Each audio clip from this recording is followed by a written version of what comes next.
Let's have a look. Now, look, to be honest with you guys, we could watch this full 28 minutes because it's she's already dead. Stop hitting her. She's already dead. But I've highlighted 4 clips in my notes as the 4 that we must play. So we'll do those 4 first, and then we'll see what time we have left over. So, Brooke van Velden on Q&A over the weekend. And Jack is good. His researchers are good, eh? Because I love it when they bring out things that haven't been talked about before, kind of like what we just did with the hypocrisy of Seymour. But he talks about, and this is what I'm talking about, ACT will say something has to happen a certain way, and then they'll do it in a different way. And then when challenged on doing it in a different way, they go, oh, no, it doesn't apply here. Brooke van Velden on carrot versus stick, my words, using a punitive way of getting policy through, I guess you'd say through a supportive way, a carrot versus stick. It's very, very good by Jack. So you said that this week, quote, a culture where the regulator is feared for its punitive actions rather than appreciated for its ability to provide clear and consistent guidelines is not conducive to positive outcomes. Your party, of course, supported increasing sanctions on beneficiaries in the midst of a recession, including cutting the benefits for... So just to be clear, they're talking about the WorkSafe stuff. They don't want to be punitive with the WorkSafe stuff. So if anyone's unclear, that was the previous conversation. So the previous conversation has been about the WorkSafe changes and how Brooke van Velden's been saying we don't need to be punitive. Punitive is not the way to go forward. That's what we've been talking about. Supported increasing sanctions on beneficiaries in the midst of a recession, including cutting the benefits for the parents of young children. Sorry to interrupt. Can I ask one question? When did Q&A start doing these slow zooms? Like every single... but it's every time. It's like I just expect it to go swing, swing, swing, swing, swing. Like this show, I've never seen it before, and they do these slow zooms on every. It's a bit weird, but look, sorry, we'll keep going. Beneficiaries in the midst of a recession. You like it, right? Including cutting the benefits for the parents of young children. You supported increasing... I would support it if it went right into her eyes and picked up a bead of sweat going down her forehead. That's happening, right? That's what we're going to get. Okay. Sanctions on some Kāinga Ora residents, including kicking some of them out of their homes. So goal. Why does a punitive approach work for cracking down on poor people, but not for corporations? Look, Jack, I just don't think you can try and compare any of these policies with each other. Well, you can compare the philosophy behind the policy. So you're saying that sanctions and punitive actions don't work in getting good outcomes for corporations, but they do work when it comes to beneficiaries and Kāinga Ora residents. Well, look, it comes down to what do you believe is the objective here? Letting people know what is the right thing to do. How do you get a good outcome, right? Yeah, if you think of the case of Kāinga Ora tenants, it's really clear what you should be doing, which is trying to live peacefully with your neighbours and not create a culture of fear around. But that doesn't answer the question. Why do you need a punitive way of doing that to get the outcome? This is a brilliant question by Jack. You're saying it can't be punitive to get the outcome you want when it comes to WorkSafe, but it's okay to be punitive to get the result when it comes to poor people. It's a very, very good question. Kāinga Ora developments. I don't want to get into that today because I'm actually here to talk about... I know. We realise that. We can see the sweat. You don't want to get into it. Kāinga Ora developments. I don't want to get into that today because I'm actually here to talk about health and safety. I'm just looking at I understand. I'm just looking at the philosophy behind it, right? And so you're saying your whole thing, the kind of core of your argument is that punitive actions don't work when it comes to corporations and getting good outcomes for workplace health and safety. But apparently you have a different philosophy when it comes to poor people. Well, look, has the being kind and trying to be very helpful up front with Kāinga Ora helped? No, it hasn't. So you do need to have the carrot. Yeah, but what you're saying is being punitive hasn't worked for the work and safety. So it just doesn't matter if you're saying it that way. You're still saying that being kind hasn't worked, so we're going to be punitive. Or but being punitive hasn't worked, so we're going to be kind. You're saying the same thing, Brock. In the stick. Depending on how you look at the homelessness numbers, maybe it hasn't. No, I think that's the whole point. There has been this culture of trying to be kind when it comes to enforcement within. And the last thing this ACT party wants is for anyone to think they're being kind. That's the last thing. There has been this culture of trying to be kind when it comes to enforcement within kāinga ora. It hasn't worked, so they've needed to go harder with the stick. And I think some of the numbers that have been coming out show that that actually has been working. But if you look at WorkSafe and our regulator for health and safety, that's the opposite. What I've been hearing from business owners and from workers as well is... Can I just say as well, we're not really looking at the workplace stuff very much tonight, but she keeps saying from business owners and from workers. I'll be careful with the use of my language. It is my honest held belief. I believe truthfully that she's lying. I believe she has spoken to business owners. I do not believe that there are workers out there going, oh, these regulations that my workplace has to follow to keep me safe, they're just too restrictive. I do not believe that to be the case. Let me put it this way. My bullshit nerve's gone off, Chewie, fairly aggressively when she says business owners and workers want to get rid of all these conditions around keeping workers safe. I don't accept that, and until you show me the evidence, I will stick by my I don't believe you model, just personally. Oh, yes, no, I as a worker, I was furious when my boss had to put a handrail around the industrial mincing machine in the middle of my workplace. It really slowed down my work rate. And it sucked because that lead-based paint was so much more vibrant than the one that they forced them to use that wouldn't give me those chips to inhale. I much rather would have had the lead-based paint one because it was prettier colour. All right, keep going. There should be a rule if they introduce an anecdote like this, like I've talked to parents, I've talked to workers. Produce them, produce their details. Yep. So that can be fact checked. Yep. Agreed. Here we go. Is that they fear the stick so much because they don't know where the carrot is. Yeah. They haven't been seeing it at all. I think we all know where the carrot is. The carrot's not having your workers fucking die. I think from watching the last clip with David Seymour, we all know where the carrot is. And I'll give you just one kind of example. I'll come back to this point in a moment, but it is just kind of core to your philosophy. I mean, by the same argument, why, if sanctions are effective for beneficiaries, have we seen the unemployment rate increase since they were introduced? Right, but I'm not here to talk about that. Okay, let's talk about other things. Away. But I'm not here. But I'm not here to talk about that, Chewie. But Jack, my pre-planned talking points ran out. I'm not here to talk about that. Gold, absolute gold. Right. Got these 4 highlighted clips. Let's go to the next one. Just turn my page over from all my work that I don't do at my job when I'm sitting in my mother's basement.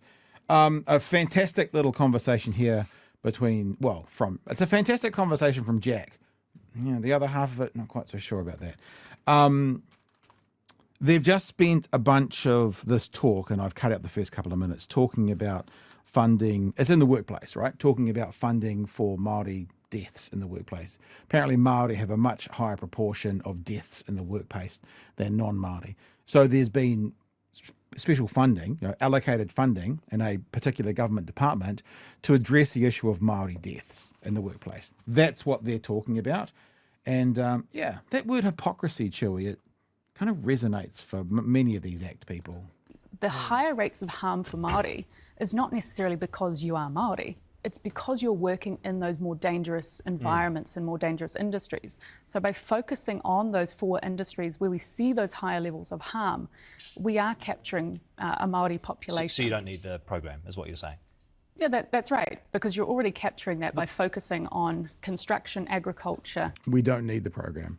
That's why we paused it. We don't. Oh, did you pause it? Hey, sure, Brooke, has that been paused? And forestry. Forestry, yeah. Forestry, which is They do still have the program. Māori. So we checked with them yesterday. They do still have the program. It's currently being refreshed according to their most recent quarterly report. They're refreshing it at the moment. They're going to reintroduce it. Devastating.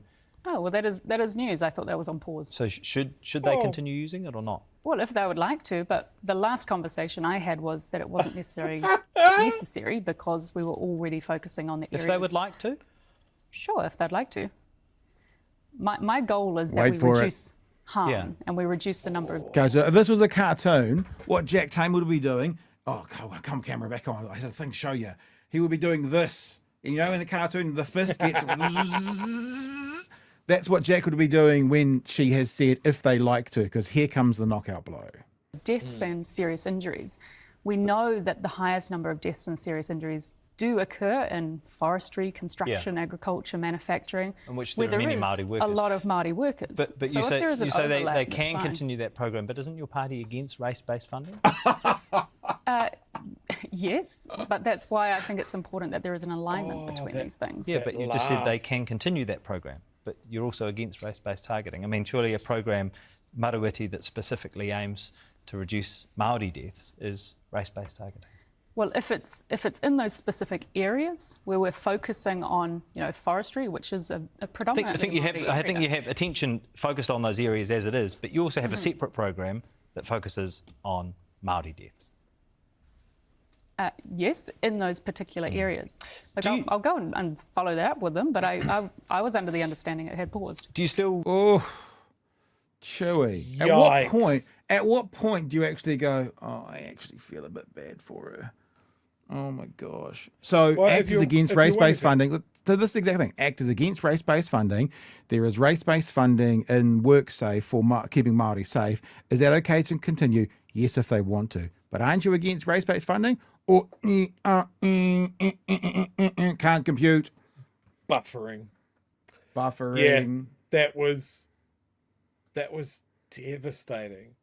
Like, she just keeps on walking into traps. Yeah. I live for it. Do I feel bad? I don't know. If There's two to come. There's two to come. Maybe you will. Analogy, Pat. If I could use an analogy, Pat. If I was a lifeguard in a pool, and this interview was Brooke van Velden swimming lengths, I would just go and sit in my car for a bit and let nature sort it out. Yikes. Now, even if you're not feeling sorry for her now, Chewie, it gets worse. It's kind of hard to believe it could get, like, if there was a scale, an audience scale of getting worse, like the worm that Peter Dunn was famous for. It's already bottomed out. At the moment, it'll be at the bottom, and the worm would be going, let me further down, out through the floor. Let's keep. So this part we're going to look at now. It's only 90 seconds, Chewie, but it's all about road cones. It's a very important issue in the cost of living crisis, is road cones. And can I say this without sounding too chauvinistic or sexist or arrogant, but quite simply, some of the stupidest answers to any question asked of anyone in the history of the world, including a paraphrase, do you think road cones slow people down? No. Okay. Have at it. So you don't have evidence at the moment that reducing road Oh, yeah, cones... pardon. Just to let you know, sorry about that. I actually cut out, because I'm trying to make it a bit short, I cut out the first bit. They've done 2 minutes on this before, where she's actively said there's no evidence they have to show that fewer road cones will keep people safer, because that's their position. Fewer road cones will keep people safer. That's the position. Both people on the road and people working. Fewer road cones will keep people safer. Where's the evidence for that? We have none. So that's what Jack's referring to. I think you'll find it is as well. So you don't have evidence at the moment that reducing road cones will save lives. It's a theory at the moment, but you are focused on productivity. NZTA puts the statistical value of a human life at $12.5 million. So how many road cones would have to be removed to justify even one additional death? Look, Jack, I'm not getting into numbers like that. I think that's a very dangerous game to get into. But what we do know... Sorry, Minister, isn't that your job? No, what we do know is that when... I don't think she's ever had a job description before. She's just had one.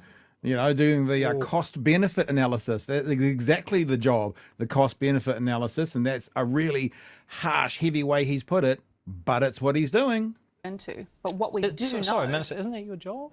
No, what we do know is that when people see road cones, there is a frustration with them, which means that people have more anger and more aggression. So 50 people are angry, so more people can die. That seems like a pretty fair trade-off. There is a frustration with them, which means that people have more anger and more aggression. But they also slow down. They don't see the harm. Are they slowing down? I don't think that's the case. You go and just stake out a 30k area just for a couple of minutes to see whether or not people are actually slowing down. And I think you'll find that they're really not. But you think that reducing road cones will make them slow? Please, TVNZ, you're our last hope. get a camera, go out to some road cones. Like, if she had said when they make the limit 30 k's an hour around road cones, no one's going 30, probably would agree with that, right? Because we're all doing 40 or 42 or 45 in a 50. But to say people aren't slowing down, that's testable. That is testable. Have got any students watching who are working on their stats research for this year? Go and test it. Are they slowing down? If they are, by how much? Because what she's literally saying is that she doesn't believe that road cones will slow people down. So you know those road cones that kind of zip in and out and make you turn it into like this one, yes, not slowing down. Or those ones that have lights at either end, not slowing down. That's what I'm saying. Some of the stupidest answers in the history of interviews worldwide, which is saying something because Donald Trump's been fucking interviewed before. Down, and I think you'll find that they're really not. But you think that reducing road cones will make them slow down? That's right, because we'll see fewer of them, but we'll actually be able to identify that when we do see a road cone in the future, that it's actually linked to genuine harm. I think the problem that we're facing is because we've become so accustomed to seeing road cones everywhere, and we no longer associate them with harm but frustration. People don't obey them. They don't slow down. They don't see any harm. They don't reduce their speed, and could lead to more accidents. Whereas in the future, my hope is that when we see road cones out on the streets, we acknowledge that there is a reason for it. It's there to reduce risk, reduce harm, and it's there to keep the work site safe. I'm like, you know, I used to do debating at school, and you get a moot and you find a way to argue either side of it.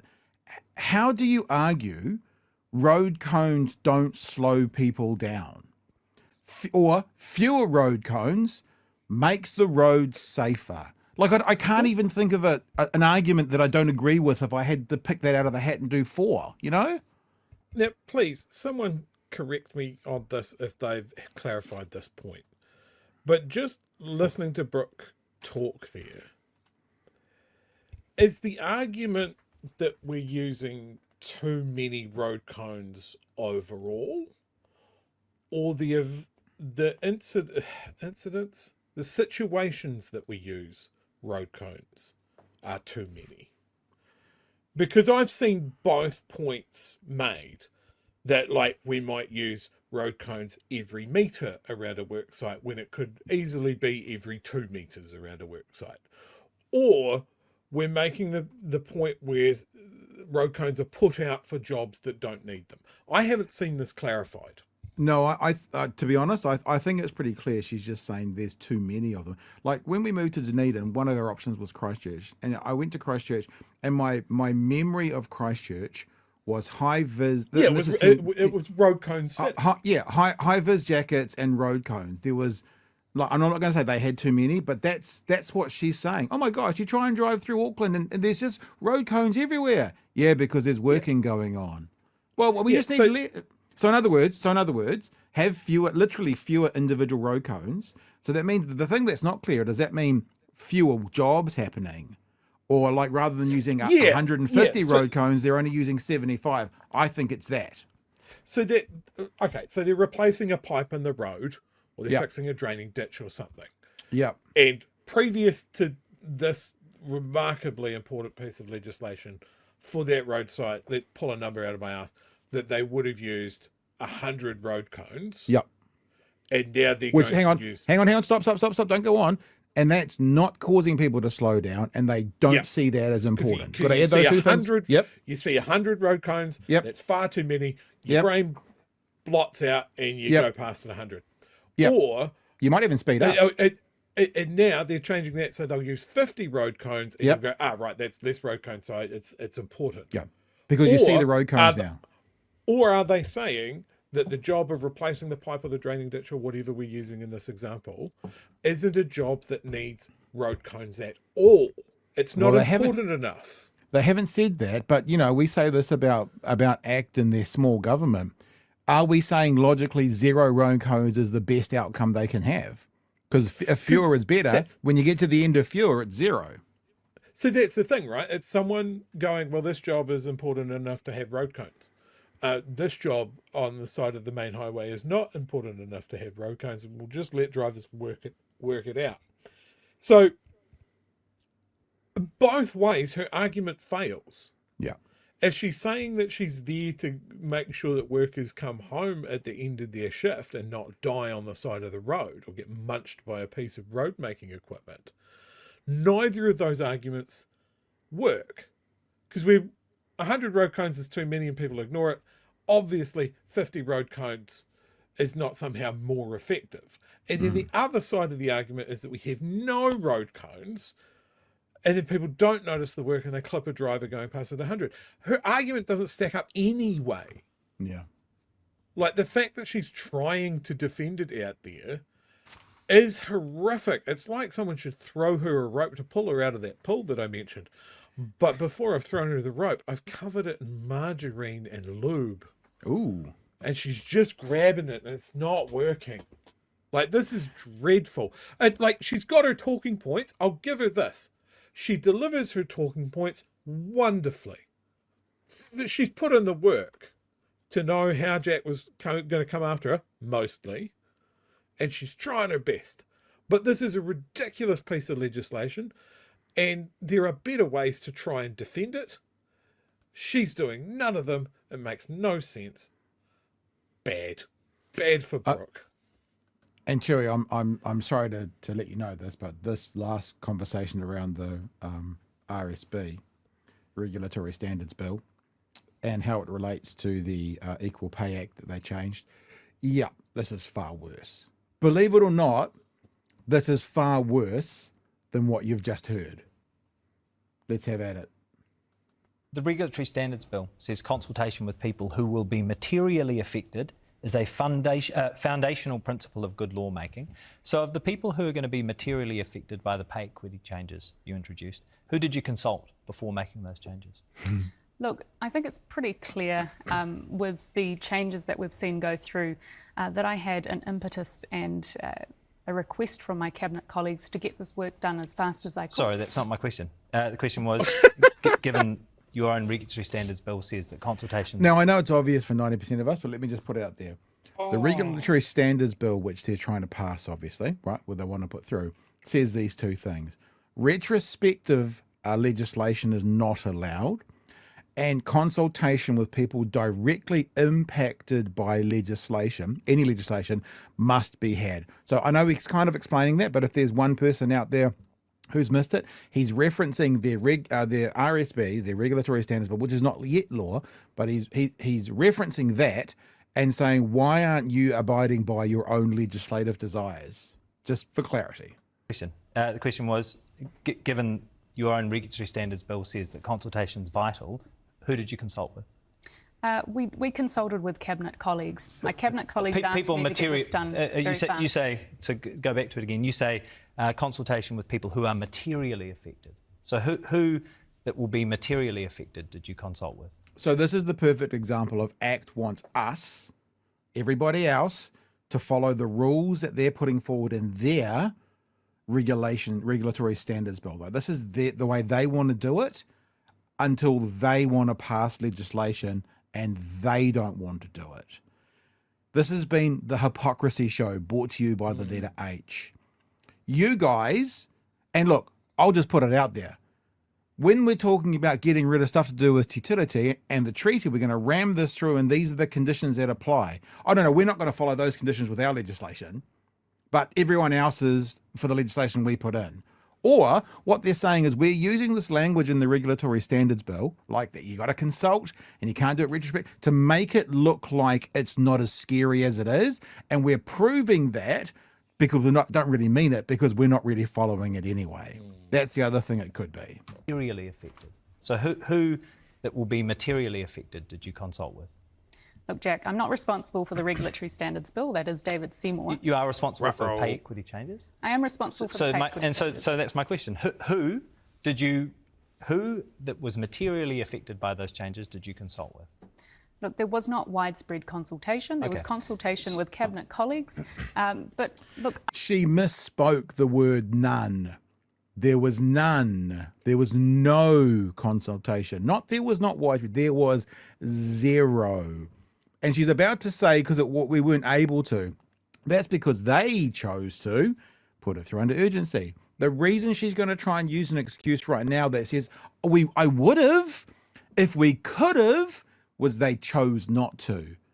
You know, they chose not to, and they could have done it another way if they chose to do it a standard way. Under a normal process, Under a I would normal have process. loved to have done I would have consultation. loved to, But we Chewie. didn't have the Let me ask ability about another to do part that of in that this change. case. So the Regulatory Standards Bill says laws should not be retrospectively enacted. Your changes, of course, have retrospective effect. There's It that says you Zoom again, should Pat. consult with people who are materially affected. You didn't consult with those people. So why don't the regulatory standards that your party says are so important not apply to your laws? Yeah. Look, Jack, I think it's really clear. You know, under normal circumstances, not, we Brooke. would wish to follow very strong regulatory. Yeah, Brooke, you chose the circumstances.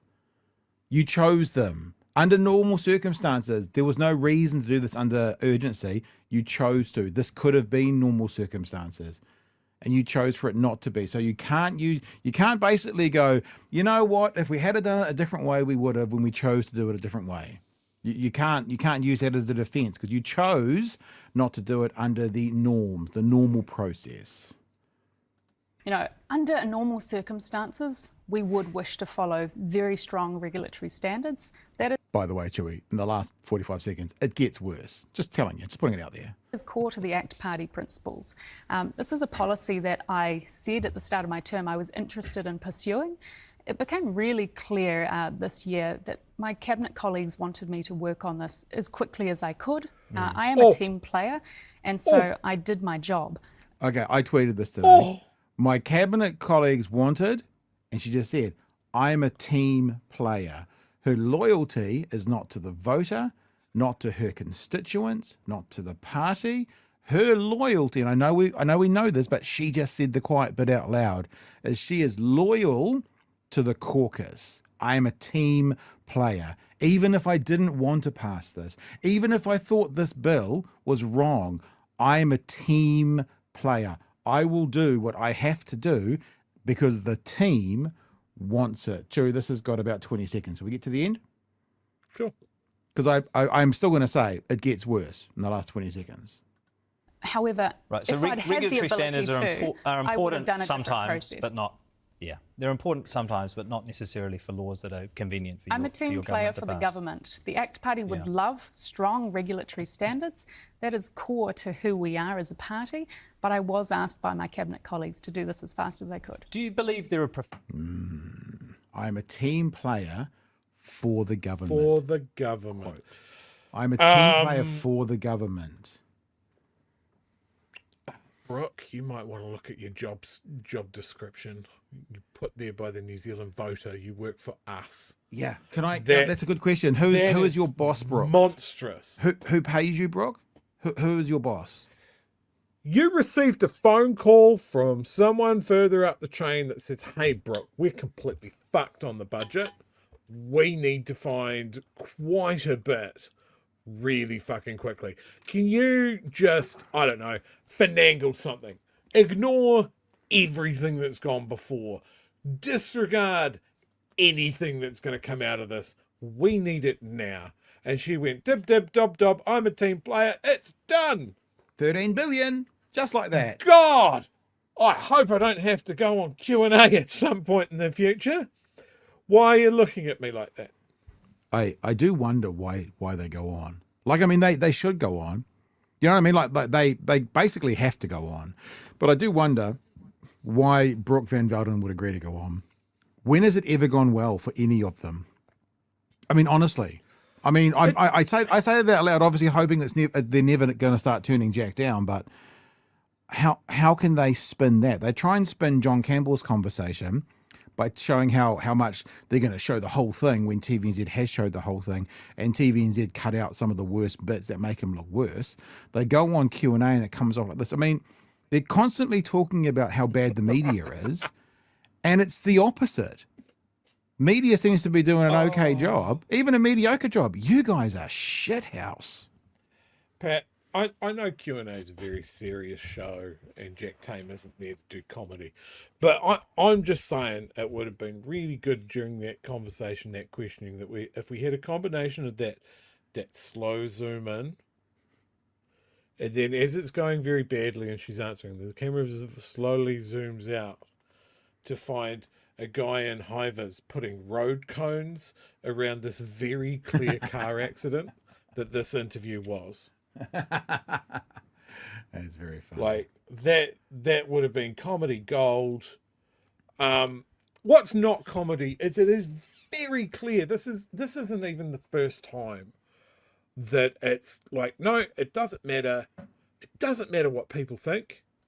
We're just going to ram it through. This has happened so many times. You've got the ferry. You've got everything that they've done under under urgency when it's not fucking urgent. You've got the fast track legislation. Speed is the enemy of democracy.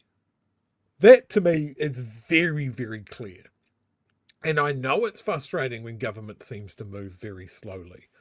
But if that is coming from a point of like, well, we actually need to talk to people that this affects, and we actually need to listen to them, and then we actually need to come back with something better. That's how it's supposed to work. What we've got here is, we know people are going to hate this. This does fit our ideology. We are going to fucking do it because we know we've got the numbers to do it.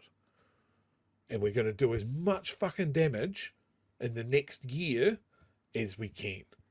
And it's going to make the other guys look really bad when they spend most of their term trying to fucking undo everything we've ruined. Yeah, it's an interesting point, actually. That, I mean, you used to talk about them front loading it for the next election. Maybe they're just like, screw the next election. Let's just get it all done now. Let's make it impossible for them. And like for example, and I thought of this the other day, if you were like Labour, or even the Greens, right? The Greens right now should be starting to talk about, we will be cancelling any mining contracts that get signed up under this government. We will cancel them, even if we have to pay you out. We will cancel them if this government signs up mining contracts, gas contracts, offshore, national parks. They will be getting cancelled under any government that we're involved with. And then what company is going to want to come anywhere near New Zealand and mining? The Greens could actually put a handbrake on that by making it very clear that if and when, it'll be when, they are next in a position of power, all you trillionaire mining companies out there will be having to take a big L, or actually what came up in the chat the other day, any profits that go offshore will be taxed at 90%, 95%. Then see how much they like them. I've seen this pointed out in the chat so many times. Like the fact that our workplace relations minister refuses hang on. No, you're right. You're right the first time. Yeah. Refuses to talk to unions. Yeah. Is just a massive red flag. Like, I can understand as an ACT MP that you don't agree with unions, right? That's fine. I get it. But now you are in a position where they are part of your job description. You still have to listen to them. You can disregard them if you want, but the absolute bald-facedness of going, no, I'm not even going to waste my time. I'm not even going to talk to them is just, it's so egregious. It's so out in the open. I think we're past the point of front loading, because I would expect with front loading that, like, okay, for the first half of our term, we're just going to wreck. We're just going to drive a bulldozers right through everything. But then we've got to have half of our term where we're just giving out gifts and kissing babies and making sure everybody feels fucking good about everything. They have gone into this with, what's the opposite of imposter syndrome? Imposter? Well, if you're an imposter, you don't think you are. Unearned confidence. Yeah. Of just coming in and going, oh yeah, we believe this so wholeheartedly that We're going to flip a switch on the economy and suddenly the sun's going to come out. It goes against all economic theory. It goes through against every economic reality. And now they've got nothing but, oh shit, we might as well just speed run everything that we wanted to do over 2 terms. We're proper fucked now. We maybe I'll play it later in the week or something, but the other thing about that conversation with Campbell and Seymour that was quite interesting is Campbell says at one stage, do you think you got more than you bargained for? Like, did you do better in the negotiations than you thought you would have with Luxon? And look, fair enough. Seymour said, well, we set our we aim so high that you're never going to get there. So did we get more or not? I don't really know. But he was asked directly by Campbell about the treaty bill. And he said, what if Luxon said to you, absolutely not going to happen, no way, no chance. And Seymour said in that interview, well, economics is more important to us. We probably would have left it alone and gone elsewhere. And then he said, I read a book on how to negotiate the weekend before. And I got some good advice from that. And John Campbell goes, what were some of the good things? And he said, well, there was one from a hostage negotiator. And the hostage negotiator said, you never go in to a situation where there are 4 hostages and be happy walking out with 2. So what he was saying was, I read a book the weekend before negotiations, and I was a better negotiator than Christopher Luxon, the so-called CEO Prime Minister.